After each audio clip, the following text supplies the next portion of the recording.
में ज़िला इंतजामिया की तरफ से लगाया जाने वाला सस्ता रमजान बाजार मॉडल बाजार में ही लगा दिया गया, जो शहर से दूर होने की वजह से आम सार्फिन की पहुंच से दूर है, जिसके बाद शहरियों को यहां आने में दुश्वारी का सामना करना पड़ रहा है। सर ये दूर है, शहर के नज़दीक नहीं। कमेटी बाग में पिछली मरतबा था तो बहुत ज़्यादा बिका था।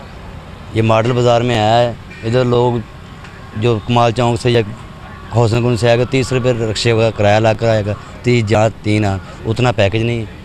शहरी इलाका से दूर मॉडल बाजार में सस्ता रमजान बाजार मुकामी इंतजामिया और सार्फिन की अदम दिलचस्पी का शिकार हो रहा है। सस्ते रमजान बाजार में मौजूद फल, फ्रूट और चीनी समेत कई चीजों के रेट मार्केट से जायद हैं। चीनी के स्टॉल पर मौजूद सेल्समैन ने कहा कि यूटिलिटी स्टोर पर चीनी की कम कीमत है, जिसकी वजह से सार्फिन रमजान बाजार की बजाय यूटिलिटी स्टोर का रुख कर रहे हैं। इसको कामयाब करने के लिए अपने 42 रुपये रेट होना चाहिए, जो यूटिलिटी स्टोर का रेट है।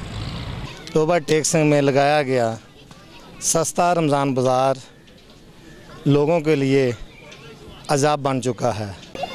मार्केट कमेटी वालों की मिली भगत से जहां पर रेट ज़्यादा दिए गए हैं, बाज़ार में कम रेट पे चीज़ें मिल रही हैं।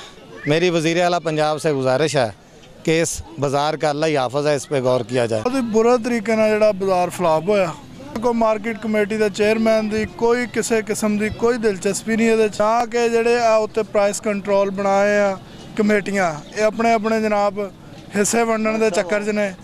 इंतजामिया की अदम दिलचस्पी, आम मार्केट की निस्बत कीमतों में नुमाया फ़र्क ना होना, स्टॉलों की कम तादाद और शायद ज़रूरिया की वाफर मकदार में नुमाया फ़र्क ना होना, स्टॉलों की कम तादाद और शायद ज़रूरिया की वाफर मकदार में अदम दस्तयाबी सस्ते रमज़ान बाजार की कामयाबी में बड़ी रुकावट है।